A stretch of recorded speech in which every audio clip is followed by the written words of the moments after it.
Ever feel exhausted for no reason, snap at people over nothing, or lose interest in things you used to love, and just chalk it up to having a bad week? Those normal behaviors, they might be your brain's way of screaming for help. Let's get right into it. Sign #7, persistent fatigue. You wake up after 8 hours of sleep and feel like you've run a marathon in your dreams. By noon, you're fantasizing about crawling under your desk for a nap. And it's not just one day, it's every single day. This isn't just being tired. This is persistent fatigue, and it's one of depression's sneakiest disguises. Here's what's happening. Your brain is working overtime trying to manage emotions you might not even realize you're feeling. Think of it like your phone running 17 apps in the background. Everything drains faster, even when you're just sitting still.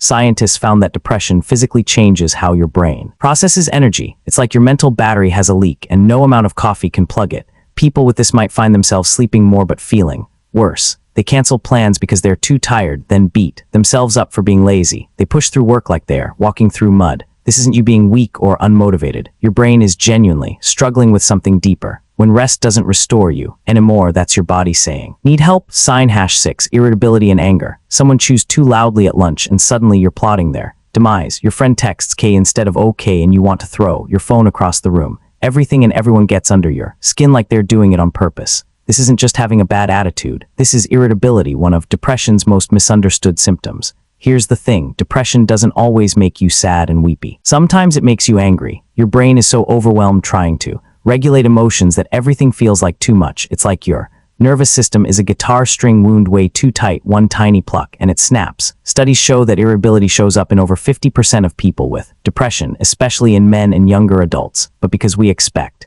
depression to look like sadness, people miss this warning sign completely. Someone with this might snap at loved ones over minor things, feel constantly annoyed by normal life, or have this simmering rage just beneath the surface. They might think, I'm just becoming a terrible person, when really their brain chemistry is off balance. This isn't you turning mean. This is your emotional regulation system crying out that it can't keep up anymore. When everyday annoyances feel like personal attacks, that's depression wearing an anger mask. Sign #5, unexplained physical pain. Your back aches, your head throbs. Your stomach feels like it's tied in knots. You visit doctors, run tests, take pills, but nothing shows up. Everything comes back normal, yet you're still in pain every single day. This isn't you imagining things. This is your body translating emotional pain into physical symptoms. Think of your brain and body like roommates sharing the same apartment. When your brain is drowning in depression, it can't keep all that pain to itself. So it knocks on your body's door and says, hey, can you hold some of this for me?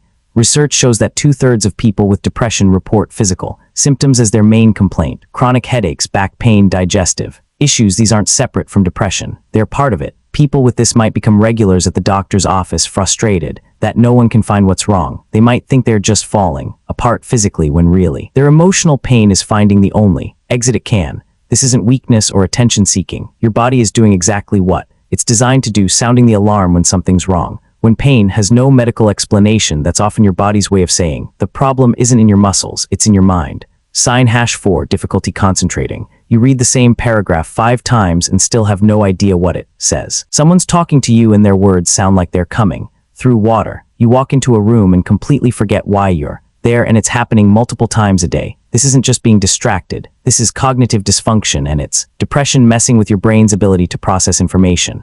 Your brain normally works like a high-speed computer, juggling tasks, storing memories, and making decisions. But depression is like someone opened 50 browser tabs, started downloading 3 movies, and set your processor to power-saving mode. Everything slows to a crawl. Scientists call this brain fog, and research shows it affects up to 90% of people experiencing depression. Your prefrontal cortex, the part that handles focus and decision-making, literally functions differently when you're depressed. People with this might stare at their computer screen for hours without getting anything done. They forget appointments, lose their keys daily, or can't follow conversations in meetings. They beat themselves up thinking they're getting dumb or lazy. This isn't you losing your intelligence. Your brain is using all its resources just to keep you functioning. When you can't remember what you just read or why you opened that app, that's your brain saying it's too overwhelmed to handle the basics right now. Sign #3, changes in appetite. Food suddenly tastes like cardboard and eating feels like a chore you have to force yourself through, or the opposite, you're raiding the fridge at midnight, eating everything in sight but never feeling satisfied. Your relationship with food has gone completely sideways. This isn't just changing your diet preferences. This is your brain's reward system breaking down, and it shows up at the dinner table. Here's what's happening. Depression messes with neurotransmitters like serotonin and dopamine, the chemicals that make food taste good and signal when you're full. It's like someone unplugged your body's hunger thermostat. You either get no signal at all or it's stuck screaming.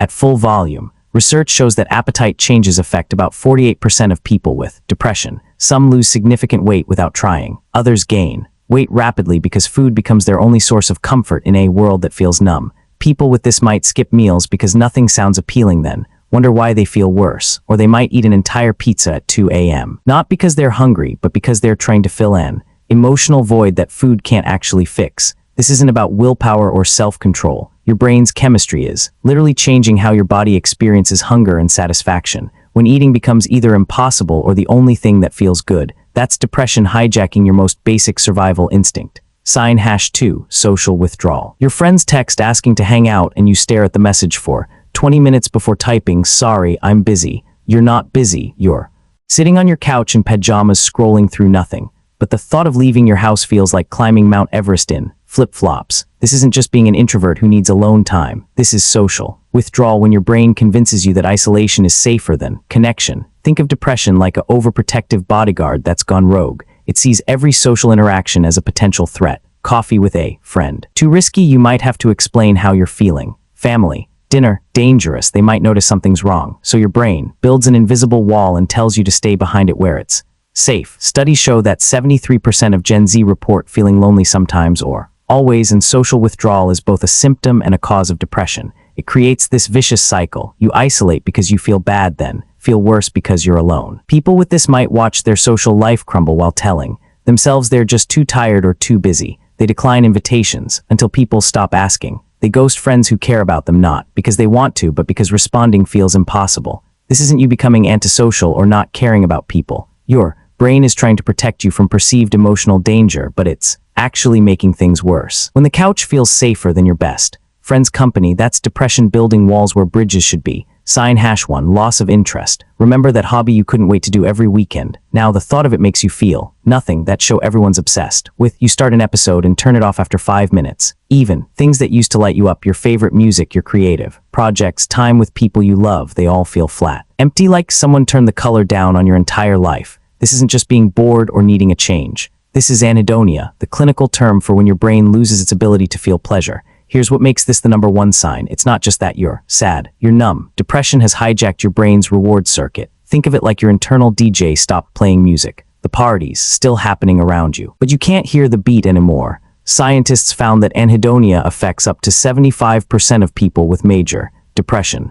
Your brain's dopamine system, the thing that makes activities feel rewarding, basically goes offline. It's not that the activities changed, your brain's ability to experience them did. People with this might force themselves to do things they used to love, hoping to feel something, anything. They might abandon hobbies they spent years building. They watch their passion fade and think, who even am I anymore? This is the scariest sign because it attacks your identity. But here's what you need to know: this isn't permanent. This isn't who you are now. This is depression stealing your ability to feel joy temporarily. When nothing brings you pleasure anymore, that's your brain's loudest cry for help, and it's time to listen. If you recognized yourself in 3 or more of these signs, especially if they've lasted more than 2 weeks, it's time to talk to someone. A doctor, a therapist, someone you trust. Depression is one of the most treatable mental health conditions, but first you have to recognize it's more than just a bad week. You're not broken, you're not weak, you're experiencing something real that has a name, an explanation, and most importantly, help available. But what if it's not depression? What if it's something else your brain is trying to tell you? Watch this next. That's all for today. I'll be making similar videos in the future. Subscribe to see them.